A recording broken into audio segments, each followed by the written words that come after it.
Hello विद्यार्थियों, कैसे आप सभी। मैं रवि रंजन सर आपका अपने यूट्यूब चैनल इंग्लिश मस्ती बाय रवि में स्वागत करता हूं। बच्चों, आज का क्लास आपका मैकेविटी द मिस्ट्री कैट का होगा। आज आपका क्लास बहुत दिन बाद हो रहा है क्योंकि तबीयत थोड़ा सही नहीं था, लेकिन आज के बाद से आपका क्लास जो है वो रेगुलर चलेगा।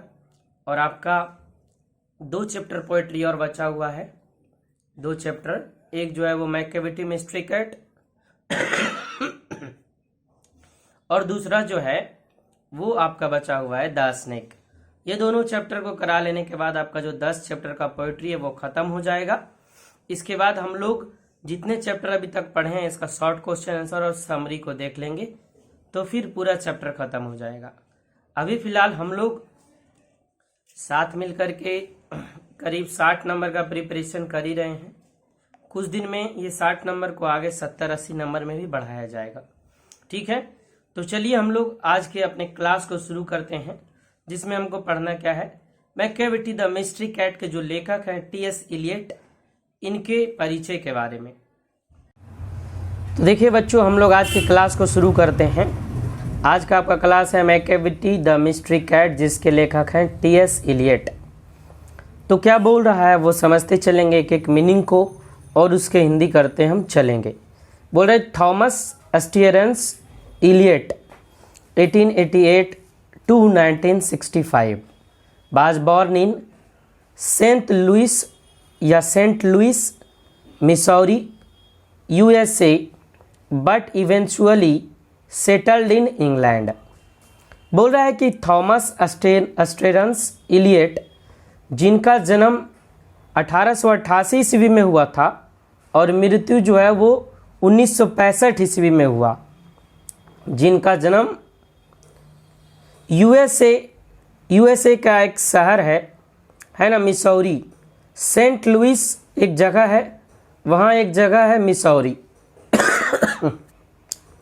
वहीं हुआ था।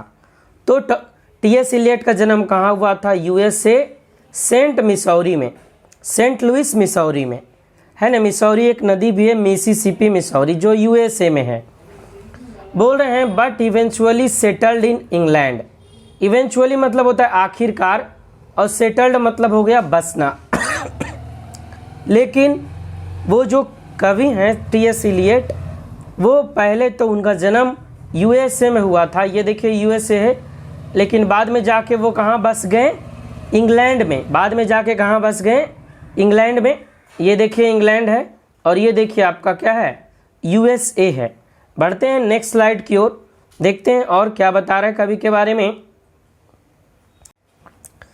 देखिए बच्चों क्या बोल रहा है आगे। A classicist in literature and Anglo Catholic in religion and a royalist in politics, he rose to become one of the greatest poets of the 20th century। आगे पहले हम मीनिंग को देख लेते हैं, जो भी हार्ड वर्ड है उसको, उसके बाद हम आगे पढ़ने का कोशिश करेंगे। खांसी थोड़ा बोलने से आ रहा है ना, इसको इग्नोर कीजिएगा क्योंकि अभी थोड़ा सा खांसी हो रखा है। ठीक है, क्लासिस्ट मतलब हो गया अलग तरह की पहचान रखने वाला, अलग तरह की प्रतिष्ठा रखने वाला। वैसे क्लासिकल जो भी है उससे बना है क्लासिस्ट। क्लासिस्ट किससे बना है? क्लासिकल से। ठीक है, लिटरेचर मतलब क्या हो गया? साहित्य। रिलीजन मतलब धर्म। रॉयलिस्ट मतलब बादशाह। रॉयल मतलब बादशाह होता है ना, उसी तरीके से रॉयलिस्ट मतलब बादशाह। पॉलिटिक्स मतलब राजनीति। और रोज मतलब होता है उभरे। राइज का रोज राइजन होता है, तो यह V2 फॉर्म है रोज, तो रोज का मतलब उभरे। ठीक है, नेक्स्ट समझिए क्या बोल रहा। ए क्लासिस्ट इन लिटरेचर, एक साहित्य में ये अलग तरह की प्रतिष्ठा रखने वाले लोगों में से एक थे। कौन? T S. Eliot. And Anglo Catholic in religion, और इनका जो धर्म था वो क्या था? एंग्लो कैथोलिक था, है ना। क्या था धर्म? Anglo Catholic.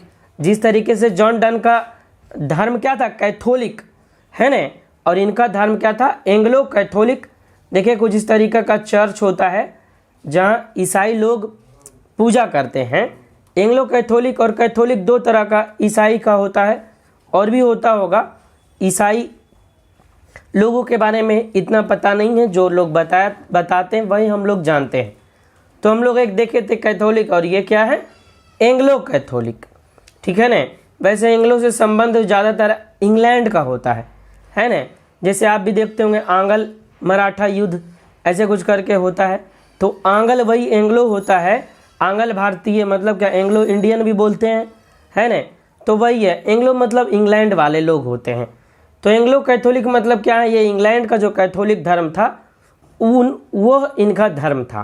क्या इनका धर्म था, Anglo Catholic. A royalist in politics, और राजनीति में एक बादशाह थे, है ना। रॉयलिस्ट मतलब क्या, बादशाह। तो ये राजनीति में एक बादशाह थे। He rose to become one of the greatest poets of 20th century, और ये 20वीं शताब्दी के जितने भी महान कवि हुए उनमें से एक कवियों में एक कवि बनकर उभरे।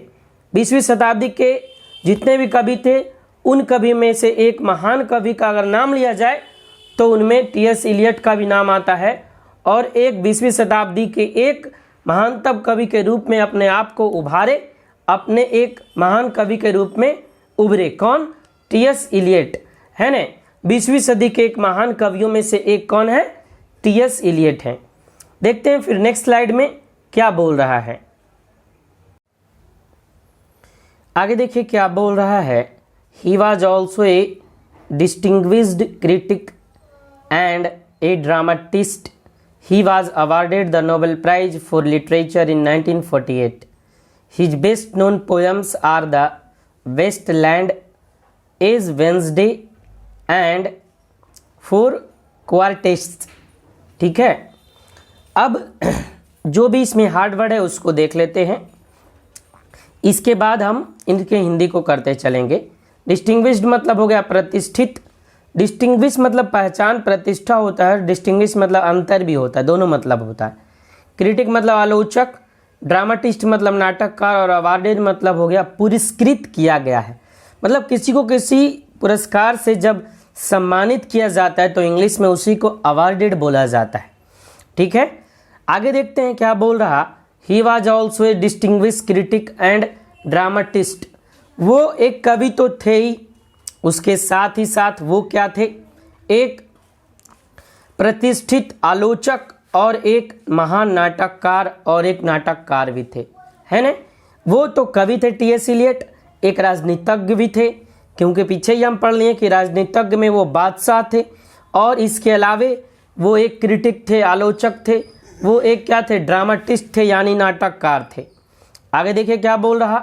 ही was awarded the Nobel Prize for literature in 1948। उनको साहित्य के क्षेत्र में 1948 ईस्वी में नोबेल पुरस्कार से सम्मानित किया गया। टी.एस. इलियट को किस क्षेत्र में और कब नोबेल पुरस्कार से सम्मानित किया गया, आप लोग कमेंट करके बताइए खुद भी। ठीक है, ये एक मतलब ऑब्जेक्टिव क्वेश्चन हो गया आपका।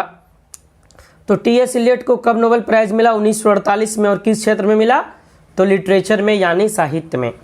आगे बोल रहा कि उनकी जो महत्वपूर्ण पोएम्स है, उनकी जो बेस्ट नोन पोएम है, जो सबसे अच्छा पोएम जिनको लोग जानते, जो जाना जाता है, वो कौन कौन है। वेस्टलैंड है, ये देखिए वेस्टलैंड है। दूसरा है एज वेंसडे, ये देखिए एज वेंसडे। और तीसरा है फोर क्वार्टेट्स, तो ये देखिए आपका रहा फोर क्वार्टेट्स। तो ये तीन उनका बेस्ट नोवेल है, और भी होगा, बेस्ट पोएम्स है, और भी पोएम्स उनका होगा, क्योंकि समझ लीजिए आप ही कि नोबेल प्राइज़ विजेता हैं तो वो कितने अच्छे लेखक होंगे, क्योंकि नोबेल प्राइज़ जो है वो छोटे मोटे लोगों को तो नहीं दिया जाता, जो अपने क्षेत्र में बढ़िया करते हैं, बेस्ट करते हैं, बेस्ट में भी बेस्ट करते हैं, उनको दिया जाता है। ठीक है, नेक्स्ट स्लाइड की ओर बढ़ते हैं। क्या बोल रहा उनके बारे में, बोल रहा as a poet and a spokesman for his age he truly represents the intellectual, social and philosophical modes of 20th century. अब थोड़ा सा समझिए यहाँ क्या बोल रहा। सबसे पहले जो हम मीनिंग्स है उसको देख लेंगे, जो हार्ड वर्ड है, ताकि आपको जो लिखा हुआ इंग्लिश में है वो आराम से समझ में आ जाए, कहीं की भी किसी तरीके से कोई दिक्कत ना हो। स्पोक्समैन मतलब होता है वक्ता, ट्रूली मतलब होता है वास्तव में, रिप्रेजेंट मतलब होता है प्रस्तुत करना, जैसे नहीं अभी जो है भारत ओलंपिक में भारत जो है वो रिप्रेजेंट कर रहा है, अपने आप को प्रस्तुत कर रहा है। जैसे भारत के कोई राजदूत होते हैं, वो विदेश जाते हैं, वहाँ क्या करते हैं, वो इंडिया को रिप्रेजेंट करने का काम करते हैं, है ना। भारत का के जो अभी ओलंपिक में जो भी गेम हो रहा है, तो वहाँ जो भी मीराबाई चानू हैं जो अभी जीते हैं, वो किसको रिप्रेजेंट कर रहे हैं, तो इंडिया को। उसी तरीके से रिप्रेजेंट करना मतलब प्रस्तुत करना होता है। इंटेलेक्चुअल मतलब बौद्धिक, सोशल मतलब सामाजिक, फिलोसफिकल मतलब होता है दार्शनिक, और मूड मतलब होता है भाव, मन, मिजाज। उसको क्या बोलते हैं, मूड। नहीं बोलता है आज थोड़ा सा पढ़ लीजिए, नहीं सर पढ़ने का आज मूड नहीं है, तो वो मूड वही होता है, ठीक है ना, जिसको मिजाज, भाव, मन बोल सकते हैं, ठीक है। तो बोल रहा है as a poet and spokesman, एक कवि और वक्ता के रूप में, फॉर हिज एज मतलब कि हिज एज कहने का मतलब अपने समय में, है ना, जिस समय में ये कवि थे और भी इनके समकक्ष जो भी कवि थे, है ना, तो अपने समय में ये जो हैं वो बौद्धिक, सामाजिक और दार्शनिक भावों को, है ना, वो सभी के सामने एक सच्चाई रूप में, एक सच्चे रूप में, एक ट्रूली रिप्रेजेंट करने का काम लोगों के सामने करते थे। वो जो 20th सेंचुरी का जो भी भाव था, जो भी उनके समय का जो मिजाज था, उनको एक अच्छे तरीके से, बौद्धिक तरीके से, सामाजिक तरीके से, दार्शनिक तरीके से, और जो सच है, जो ट्रू है, जो ट्रूली है ना, जो सच्चाई है, उसको अच्छे तरीके से, सच्चाई पूर्वक, सत्यता पूर्वक लोगों के सामने ये प्रस्तुत करने का काम करते थे। कौन? टी.एस. इलियट। और टी.एस. इलियट किस सेंचुरी के कवि थे, आप लोग कमेंट में करके जरूर बताइए। चलिए हम लोग नेक्स्ट स्लाइड की ओर बढ़ते हैं। आई होप इतना तक आपको समझ आया होगा। नेक्स्ट देखिए क्या बोल रहा, the present poem Macavity the Mystery Cat is from his collection called Old Possum's Book of Practical Cats, which was made into a very successful music on a stage by the great composer Sir Andrew Lloyd Webber। ठीक है, आगे देखिए जो बोल रहा है कि इनका जो प्रेजेंट पोयम है, प्रेजेंट मतलब वर्तमान, कलेक्शन मतलब संकलन, कॉल्ड मतलब कहा जाता है, सक्सेसफुल मतलब होता है सफलतापूर्वक, और कंपोजर मतलब होता है संगीतकार, जो संगीत को गढ़ने का काम करते हैं ना। कंपोज मतलब क्या होता है, बनाना, और कंपोजर मतलब बनाने वाला, ठीक है। एक बार नहीं कई बार बताया है कि किसी भी सेंटेंस में, किसी भी जो वर्ब है उसमें ER OR लगा देते हैं तो वो कॉमन नाउन बन जाता है। क्या बन जाता है? Common noun.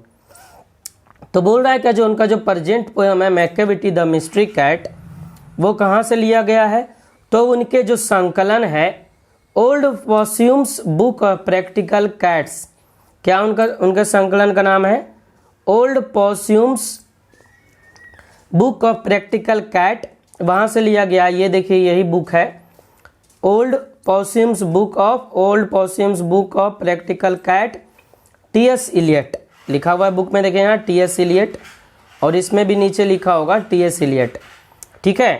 तो इनका जो बुक है Old Possum's Book of Practical Cats, ये जो आपका present poem Macavity the Mystery Cat है वहीं से लिया गया है, ठीक है। Which was made into a very successful music, जिसपे जो है वो एंड्रयू लॉयड वेबर एक बहुत ही महान संगीतकार हैं, जिन्होंने ये जो पोयम आपका है मैकेविटी मिस्ट्री कैट, इस पे जो है वह स्टेज पे एक बहुत ही शानदार म्यूजिक बनाया है ना। म्यूजिक बनाने वाले को क्या बोलते हैं? कंपोजर।